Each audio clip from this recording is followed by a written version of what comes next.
MS university स्थित BBA building खाते शिक्षा संस्कृति उत्थान न्यास द्वारा मातृभाषा संदर्भे सेमिनारનું આયોજન કરવામાં આવ્યું હતું। शिक्षा संस्कृति उत्थान न्यासના અધ્યક્ષ દીનાનાથ બત્રાની ઉપસ્થિતિમાં ગતરોજ યુનિવર્સિટી સ્થિત બીબીએ બિલ્ડિંગ ખાતે માતૃભાષા સંદર્ભે સેમિનાર યોજવામાં આવ્યો હતો, જેમાં સચિવ અતુલ કોઠારી, મુખ્ય અતિથિ વિશેષ યુનિવર્સિટીના વાઇસ ચાન્સેલર યોગેશસિંહ, ધારાશાસ્ત્રી નીરજ જૈન સહિતના મહાનુભાવો મોટી સંખ્યામાં ઉપસ્થિત રહ્યા હતા। अखबार को मैं नहीं करता, इमरजेंसी के दौरान बंद हो गया अखबार।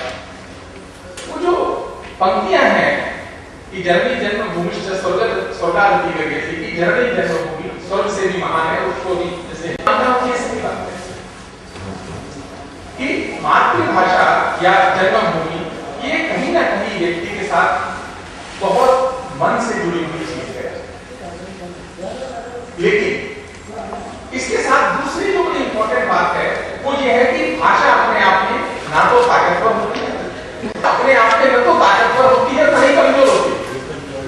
कोई भी भाषा इस संसार की ताकतवर और कमजोर उसको बोलने वाले होते हैं। ताकतवर और कमजोर उसको बोलने वाले होते हैं।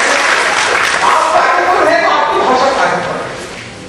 मातृभाषा नो गौरव जळवाय, शिक्षक ने आखी पद्धति